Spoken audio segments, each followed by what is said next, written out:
WWE, they could sit there and tout and praise and gloat and lie to everybody's face how great everything is because they're making all this type of money. Biggest SummerSlam of all time. It's easy to do that when it's two nights, folks. It's easy to do that when it's two nights. They just merge everything together, man. It's like one show happening over two nights. So they bundle everything together. Let me get this out of the way because he's a VIP, and I don't want to let this one slip through, man. Look at this fucking guy.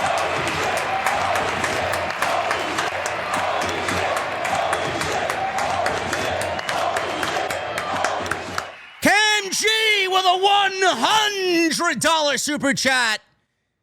Oh, boy, Cam G coming in here, man. He's a VIP over here with his title belt emote in the chat. Just showing some love, JD. I didn't watch SmackDown. Don't get burnt out. We need you to continue making the geeks look goofy. You're an inspiration. Keep doing what you do. Much love. OTS for life. You know what? And, of course, if you're not down with that, we got 2 words for you. Thank you, Cam G. Appreciate you, man. Thank you for being here. Love you. Cam G's a VIP here, man. This show sucks. WWE is going to tout, glaze, gloat. Everything's great. Everything's great. Everything's great in WWE. Everything's great in AEW. And if you say otherwise, forget about it, man. The fan bases, they're out with their pitchforks and they're out with their fucking cum-drizzled keyboards because that's all they do. They sit there and they type away, man. They just hide away from all humanity and they just type away at anybody that doesn't like their promotion, man. They defend at all costs. Fucking virgins. Pro wrestling in 2025 sucks. WWE had their biggest SummerSlam ever. How did they follow that up? Did they do anything on Monday Night Raw? Chat? Did they do anything like they should have on Monday Night Raw? What did we get on Raw? We got what? Same old shit. Roman Reigns is out there. He gets back into action, right? He gets taken out again. He's getting his shoes stolen again. And Seth Rollins is standing tall again with the World Heavyweight Championship as his boys are now threatening Monday Night Raw. Oh, my God, the hostile takeover.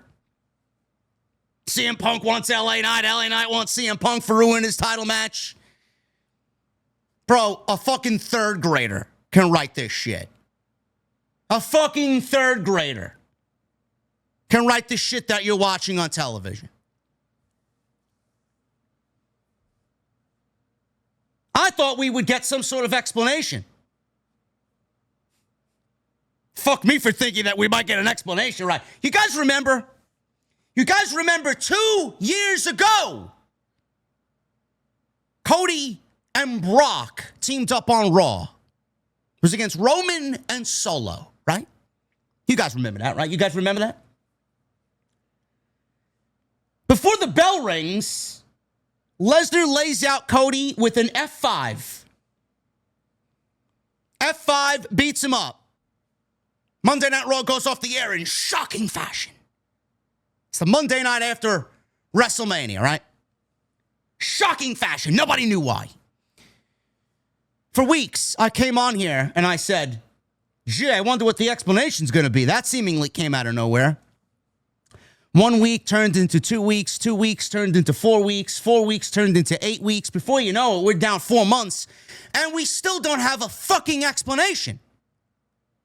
They wrestle PLE after PLE after PLE until we get to SummerSlam and seemingly Brock Lesnar puts over Cody Rhodes in this defiant babyface comeback. He slays the beast. And that was it. That was the last we've seen of Brock Lesnar in 2023. He goes away on a permanent vacation come January when he was supposed to show up at the Royal Rumble. And WrestleMania plans against Gunther, poof, they went up in smoke. We saw him again for the first time on Sunday night, this past Sunday, SummerSlam, MetLife, night 2. right after John Cena lost the WWE Championship to Cody Rhodes. Folks, I don't know how you think. I don't know how many of the humanoids out there operate. They clearly operate on a different wavelength than me because I'm successful and they're not. Normally, when you get an ending like that, normally, you would get on the Fallout show in the following week to come, you would get answers. Why did Brock Lesnar attack John Cena? Why does John Cena all of a sudden find himself in a dilemma with Brock Lesnar? What does Brock Lesnar want with John Cena? Where has he been for the last 2 years? Why did he decide SummerSlam to show up after 2 years? Why did he wait till that specific moment after Cody Rhodes won the WWE Championship? Why did he wait till John Cena's last year to show up? I got so many fucking questions. And not a single fucking question tonight was answered. All we got was the same old shit. And I'm glad we got babyface John Cena back because fuck The Rock. That's number one. Number two, I'm glad we got babyface John Cena back. But you are in the business of creatively writing a captivating story with two of the biggest larger-than-life characters that you have on your fucking payroll. What do you expect the viewer to be thinking when coming into this show? What do you expect the viewer to be looking for coming on into this show? We didn't need John Cena going out there and telling everybody you can't see me, and if Brock Lesnar wants some, he can come get some. Motherfucker, we figured that out in the closing minutes of SummerSlam. They didn't answer a single fucking question that we had coming out of SummerSlam. What do they do instead, chat? John Cena is interrupted by Logan Paul. I have no problem with Logan Paul. I have no problem with the way he's performed. I have no problem with the heat that he gets from the crowd. I think Logan Paul's fucking great. You don't like Logan Paul? That's on you, man. I don't really give a fuck. Logan Paul is probably one of the most natural, pure athlete/heels in the entire company. The follow-up we needed tonight was Lesnar and Cena. We didn't need Cena and Logan Paul. Not a single fucking mention, not a single vignette, not a fucking via satellite, nothing. Nothing. Not a single explanation. WWE wants you to wait 4 weeks until we get through Clash in Paris, where they now seemingly have booked John Cena versus Logan Paul in one of his final matches in Paris, at Clash in Paris. That's fine. That's 4 weeks now without an explanation, more than likely, because if they didn't give it to you tonight, they're certainly not going to give it to you next week or the week after that or the week after that. They'll just save Brock Lesnar for one of his handful of appearances this year, which is probably half of what Cena has left.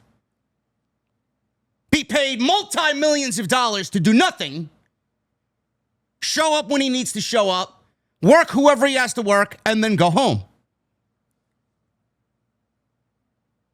I don't understand the logic. I don't understand the attitude. I don't understand the direction of this company. And after the first 20 minutes of this show, there is legitimately nothing else that mattered on this show. Nothing. Absolutely nothing. WWE just signed a $1.6 billion deal. 1.6 billion. 325 million per with ESPN. I went on video today to discuss how, looking at it after we now are privy to all the information, I looked at it after we got all the information and said, you know what? It's not that bad of a deal.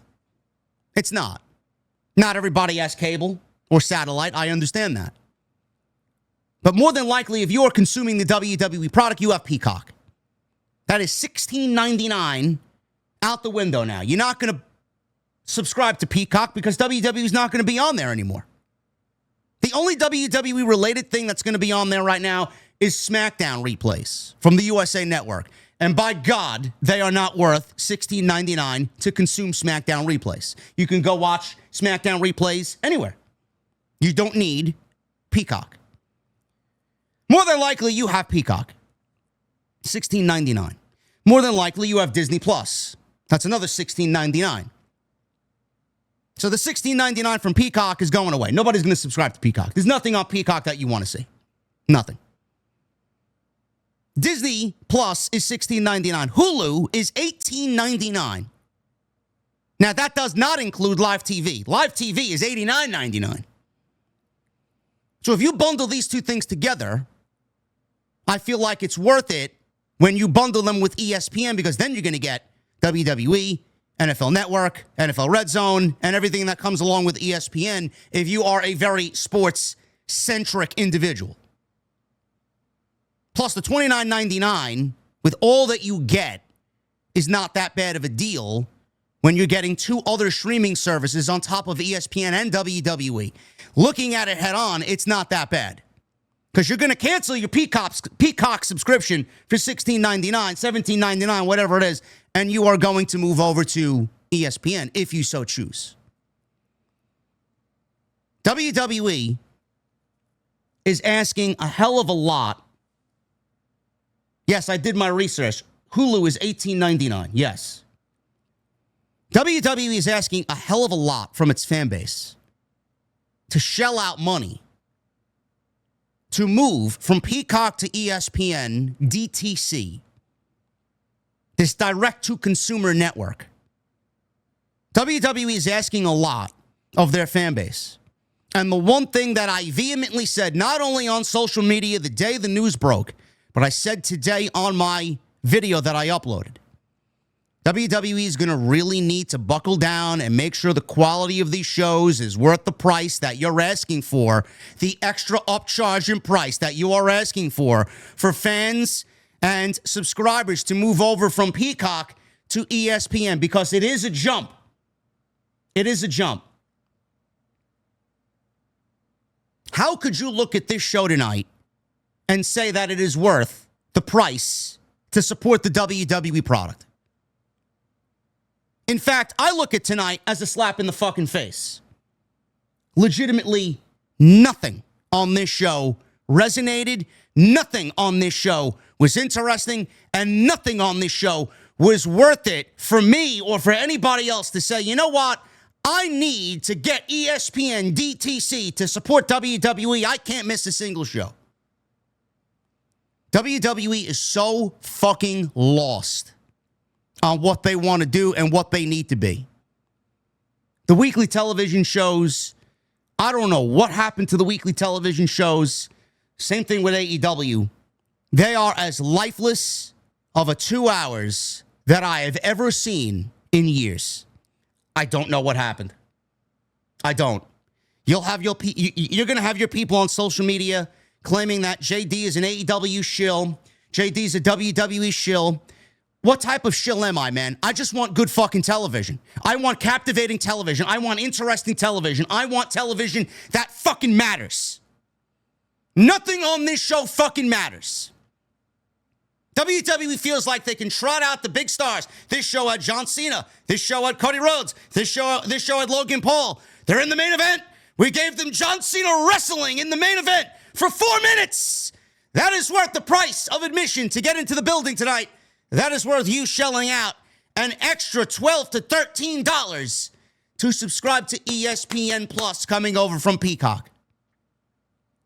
On what planet do you think that the product that you were given tonight at 2 hours is worth supporting and being more expensive, for that matter, coming over from Peacock? Do you honestly think that tonight's product warranted anybody to spend extra money on the fucking product? Because I don't know how you look at it, but when I see something that's good, I will pay whatever it is to continue to get that service. Food, item, coffee, alcohol, whatever it may be, music.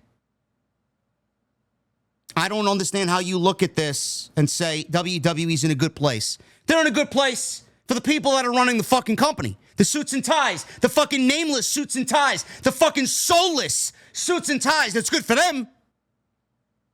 But we're the ones who are consuming the product every single fucking week. This company is so set on moments and stars and being a part of the big leagues that they lost what's in fucking important. They don't realize what's important anymore.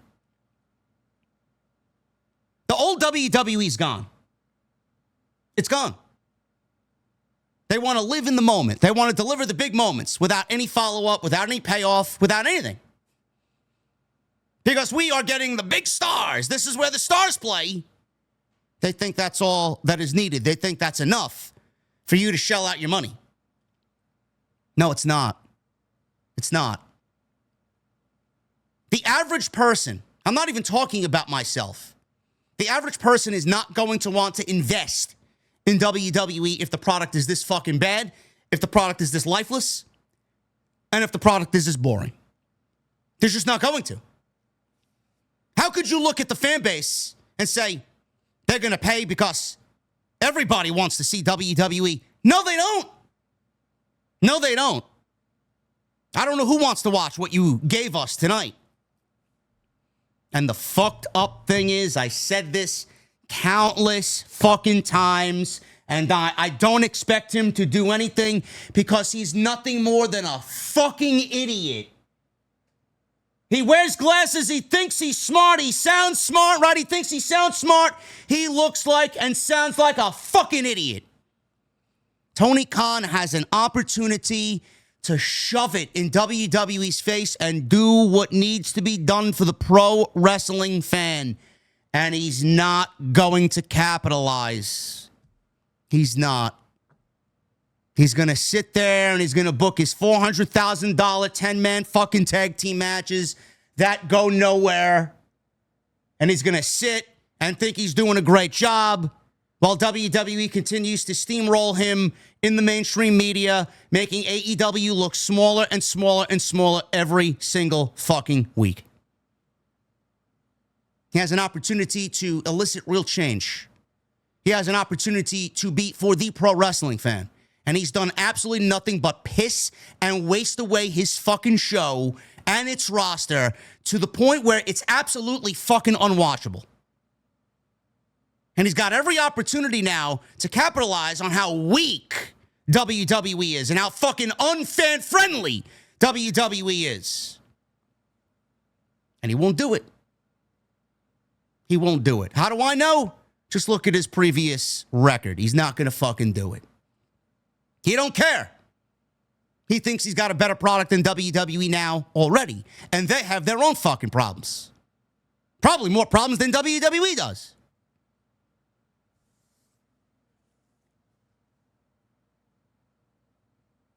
People on social media, they don't understand. Everything to them is great.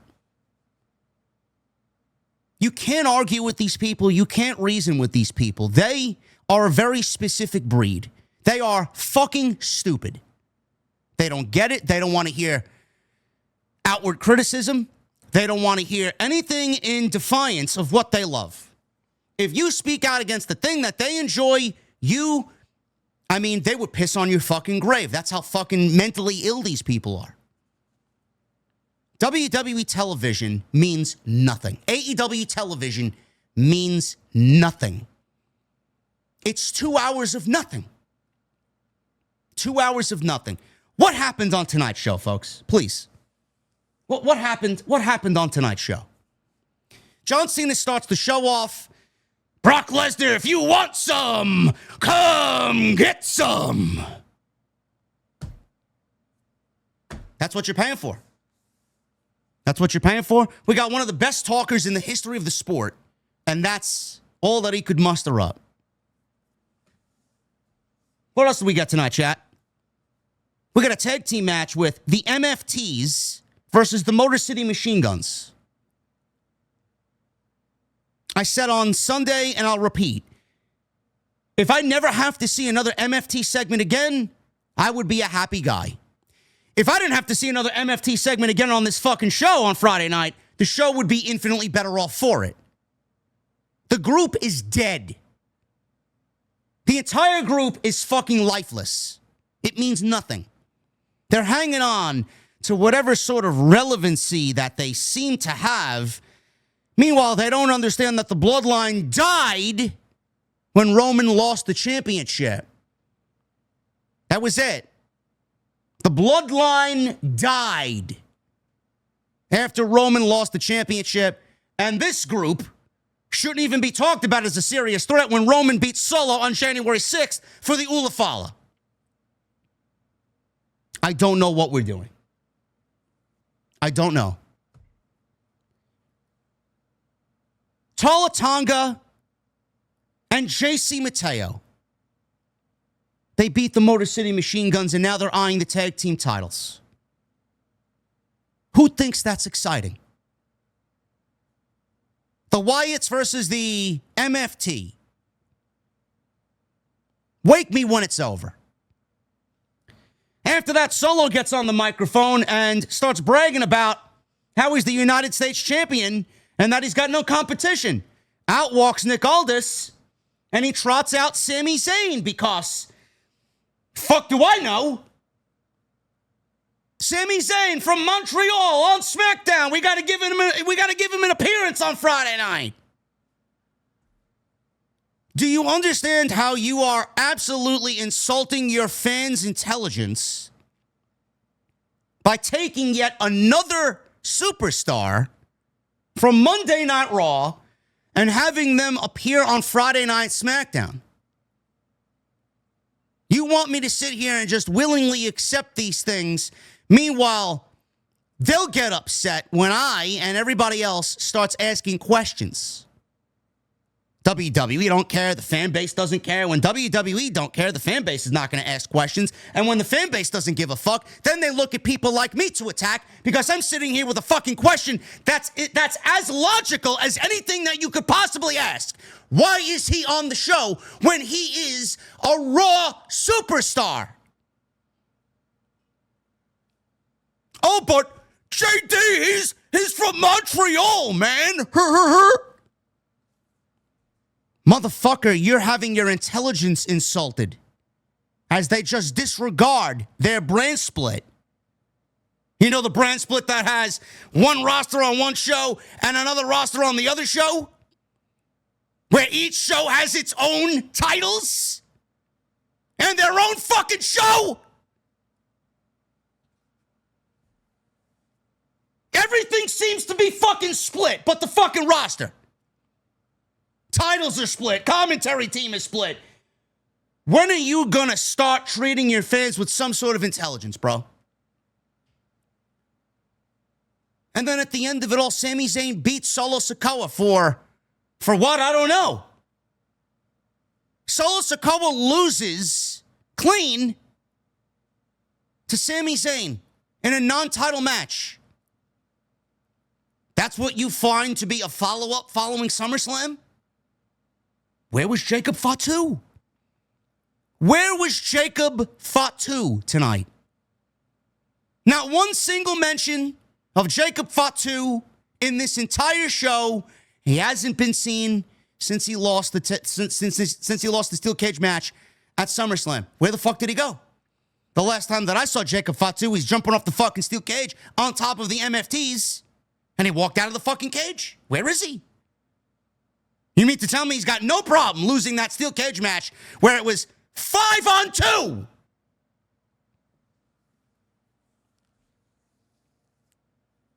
I don't know how you people. I don't know how you people digest this shit. I really don't. I don't understand it. Then we got Charlotte Flair and Alexa Bliss. How do they follow up winning the tag team championships at SummerSlam? They get to Monday Night Raw. They beat the Judgment Day again in a rematch from Saturday night. Then they get to Friday, and all of a sudden they want to have a fucking celebration. 2 for 1. It's Alexa's birthday, supposedly. And they're celebrating winning the tag team championships as Charlotte Flair has basically her own Lily the doll that she calls Charlie with blonde hair.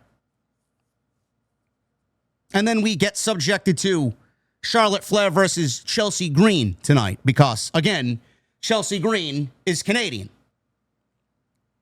So that's how you wanted to enter Montreal.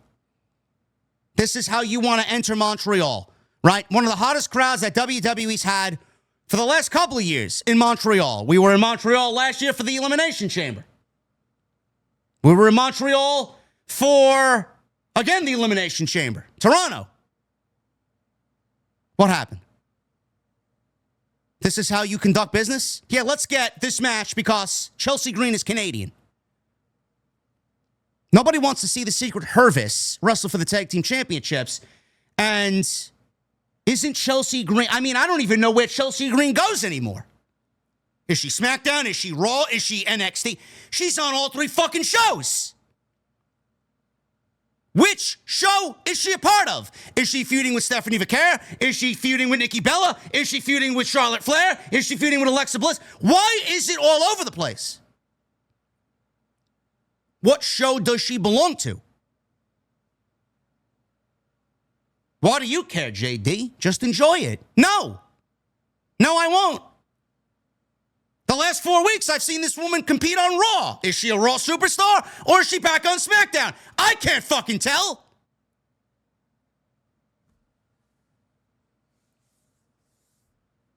And then we get the main event.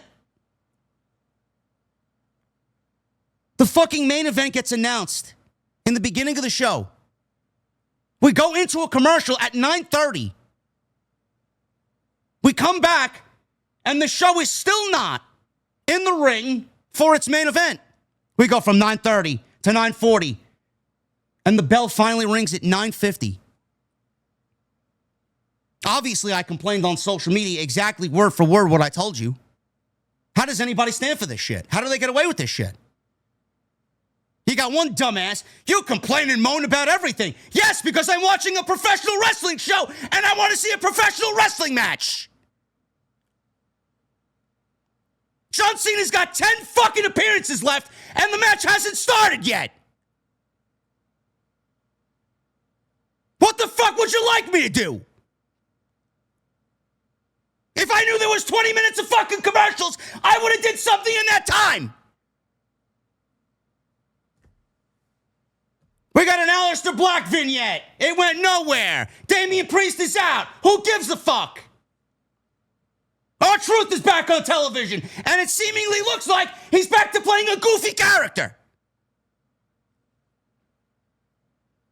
Did we get months of television with R-Truth chasing John Cena, acting heel, all of a sudden for John Cena to go babyface, and now he turns back into babyface, and now he goes from Ron Killings to R-Truth again? They brought him back for what reason? To play it off like it never happened. But it very much did happen. They brought him back and played it off as if it was a part of the show. The guy admittedly went on Twitter and told everybody the company is not bringing him back. Oh, but it's a work, JD. No, it ain't. He comes back. What do they do as far as the follow-up? Nothing. Nothing. He's just R-Truth again. So seemingly everything that we've been given with R-Truth is now dead. Because John Cena is back to playing a babyface.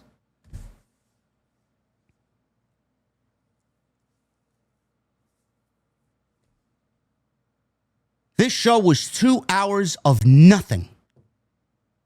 Nothing. The best part of the show was the last 2 minutes of the show. Drew McIntyre. This is another problem. Drew McIntyre. Drew McIntyre has been riddled with injury. He's taken time off twice to come back.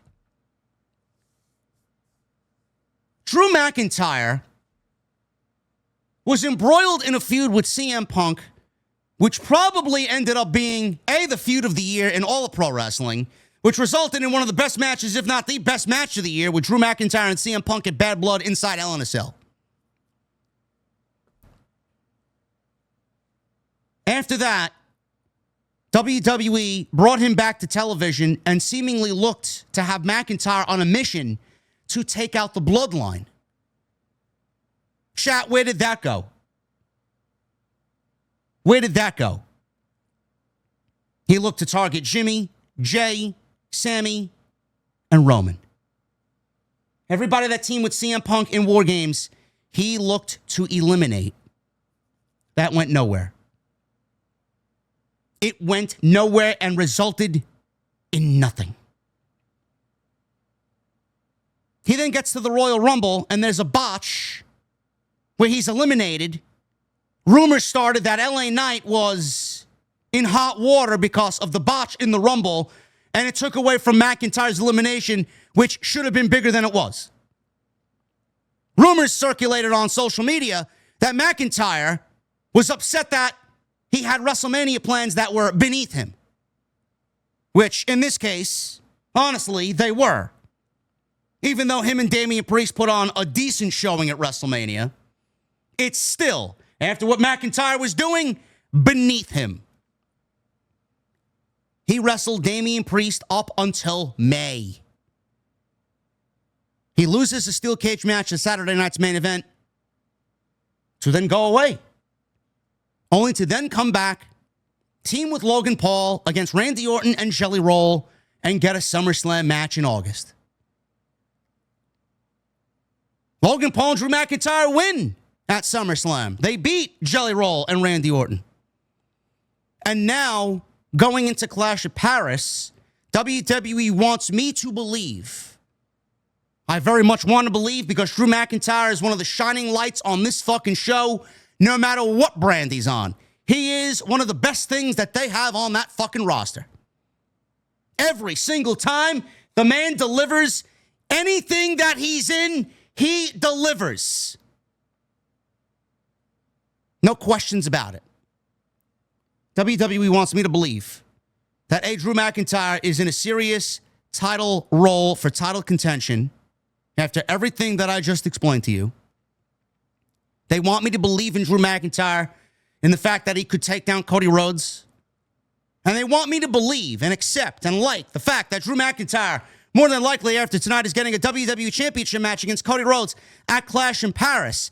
Will the match be great? Sure. Will the match be fantastic? I don't know how it couldn't when you got both of those guys in there.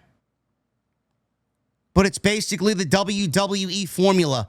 Do as little as you possibly can. Deliver a big match. No consequences whatsoever coming out of said match. Move on to the next. Pro wrestling in 2025 sucks. Everything that you watch on television, there's no sense of urgency. And everything that you watch, there's very little, if none, as far as consequences. Something happens, it goes nowhere. A match happens, what's the consequences for losing? What's the consequences for winning? Where does the winner go? Where does the loser go? Nowhere. Nothing. On to the next, because we got another 2 mindless hours of fucking television to fill. Wake the fuck up! I don't come on here and complain because I don't want to fucking complain. I want to enjoy what I'm watching. How do you defend what is obviously garbage? This is why I always attack the reaction streamers, man. Your reaction's fake. This show fucking sucks. There's no way anybody's outwardly enjoying this shit. Zero. They also don't have a fucking brain to piece together a logical thought on why it sucks.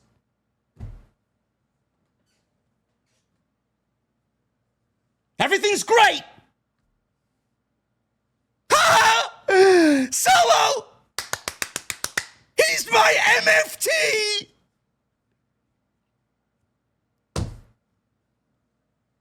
There's no consequences. How do you believe Drew McIntyre is for the world championship? Oh, but JD, he looked at the title and lusted after the title. The title is all he's ever wanted. Oh, gee, I don't fucking know. You waited way too long for me to even give a shit. You know when he gave it? You know when he gave a shit about the fucking title? Last October. It was the reason why he feuded with CM Punk. You waited November, December, January, February, March, April, May, June, July, or 10 months. You waited 10 fucking months to tell me that McIntyre still wants the world championship. He's been in nothing involving Cody outside an appearance here, a promo there. You did nothing to piece together his story for me to even remotely believe that he's going to at least stand a chance against Cody Rhodes. Pro Wrestling 2025 summed up, folks. Everything that you watch basically means nothing. There's no consequences for winning or losing. And everything is fucking predictable. Predictable. But as long as you got the moment, WWE is so fucking lazy that they can't deliver in-ring via a story. They can't deliver via creative writing. I don't know how you people are digesting this fucking show. I don't know how you're digesting AEW, but I say it every single fucking week and it seemingly falls on deaf ears. Pro wrestling is more than just what happens in the ring. Oh, but JD, in AEW, the story happens in the ring. That's the answer and an excuse of a fucking idiot. That's the answer and a reply from someone who doesn't know better. Shut the fuck up. You're a clueless hack. Story is more than what happens in the ring. The story is told before we get to the match. The story is the reason why you care. The extra cherry on top is the story that they tell in the ring that adds on top of the story that you were given in the build to the match. That's pro wrestling. If you don't tell me a story on a show like tonight, if you don't tell a story through weeks of what we get every single week with Raw and SmackDown, how do you expect me to invest my interest and excitement in what you're doing? Pro wrestling is more than just fucking graps. Give me a break. 5-star this, 8-star that. You guys all hang on fucking Melcher's fucking nutsack to see what type of rating he gives the latest Will Ospreay match. Or the latest Okada match. What are you fucking kidding me? You're gonna have absolute fucking mental midgets on social media, jumping backwards through hoops of fire, trying to defend Swerve and Okada at Forbidden Door. And I'm going to be the one sitting here. Yeah, it's a great wrestling match, but why the fuck would anybody care? What's the story? There's nothing in that 20-minute match that they could do to get me to fucking care. But it's a great match. What about the build? What about the lead up? What about the story leading into the match? Don't you think the lead up and the weeks of television and the story and the build leading up to the pay-per-view and then the match is a better way to go about it? No, they get you to care through the in-ring action. None of this happens. None of this happens. And if it happens, it is a rarity. If it happens, it's a rarity. We have not been afforded that type of luxury in WWE. There isn't one fucking story that has felt that way. There isn't one story that has happened in that way since Punk and Drew McIntyre. Kevin Owens and Cody Rhodes. Seth Rollins and CM Punk. Cody Rhodes and Roman Reigns. It's the same fucking guys. It's like 1% of their roster. But what about the other 99% of the show? There hasn't been one fucking thing that has happened since those instances, which have happened last year, coming into this year. Not one instance where I could sit here and tell you that anything mattered. Things just happen for the sake of happening and because Triple H is too fucking lazy to tell a proper story. But as long as we have the moments, but as long as we get Lesnar trotted out there at the end of SummerSlam and people will be talking about it,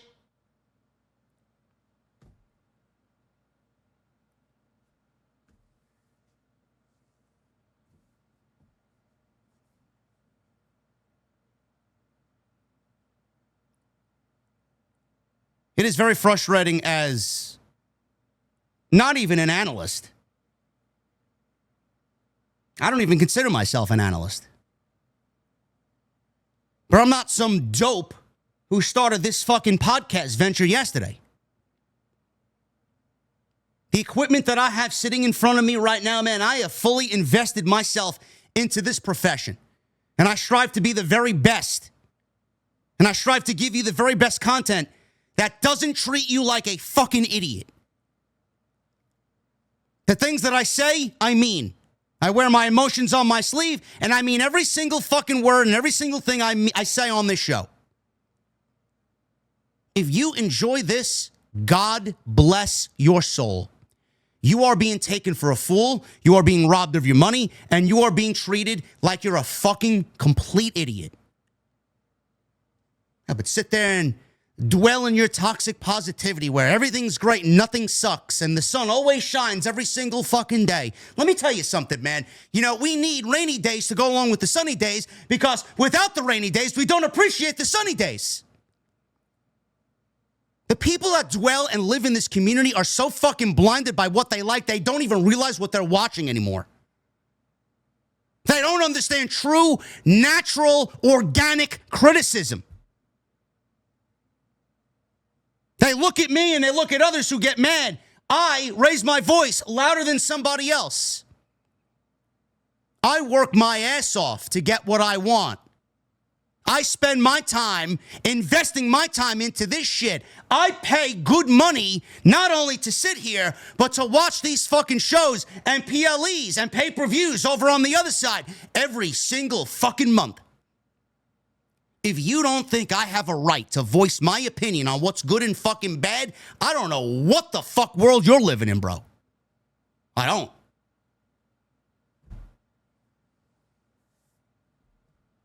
We get mad and we voice our concerns because we fucking care. How many people misconstrue that as JD's farming for engagement? JD's yelling because it gets views. That is the reply of a half-witted idiot who can't put together and string together a logical thought to save their life, who can't do what I do. You want to sit in your own little fucking bubble and pretend everything's all right and react like a fucking puppet. Great. Your career will be over before it starts. And you've cultivated a fucking YouTube subscriber base that basically have no fucking brains because they can't decipher on what's good or what's bad. See, what we do here is genuine. What we do here means something. What we do here has, on more than one occasion, changed not only the way people perceive this shit, but changed the way you look at things on television and the way you see things on television. I take great pride in having that one person tell me, you know what, JD, I didn't see the way you thought. I wasn't looking at things the way you saw things. I now believe I'm not going to stand for this shit anymore. I actually take great pride in telling people that when the show sucks, it really sucks, and explain why it sucks. I take great pride in having that person come back and tell me, you know what, JD, I'm not watching it until it gets good anymore. Good. Good. If I can spare you 2 hours, then my job is done here. If I cost AEW or WWE a viewer, my job is done. Because they don't deserve that viewer. Until they get better. Until things get right. That's what we're here for. How many people pre-ordered and fucking got suckered into buying Black Ops 6? I bought it. Do you want to know why? Because Treyarch, who makes Black Ops 6, was the best fucking Call of Duty developer that they had under the Activision umbrella. Do you want to know what I'm doing when it comes to Black Ops 7? I'm fucking not even looking at it. You know where I'll be? I'll be over on Battlefield 6. That's where I'll be. Why am I going to continuously give money and give hope to these people when they don't give a shit enough to change? This is why I've said for years, speak with your wallet. Speak with your wallet. Stop feeding into the bullshit. Stop giving these people exactly what they want. They are giving you garbage in return for the same old recycled garbage. Speak in other ways that will directly affect them. These other creators, these other people in the space, they don't understand that. The more that WWE sees, the more that WWE is going to latch onto that and use them to push how great things are. And it's really not. It's really not. Do better. Do better. SmackDown was a steaming pile of nothing. Nothing. Black Ops 3 is the best Call of Duty of all time, by the way. I don't want to hear anything else. Black Ops 3 and Modern Warfare 3 are the best Call of Duties of all time. Oh, but JD, Black Ops 2 is the best. No, it's not. Black Ops 3 is the best. Get over it.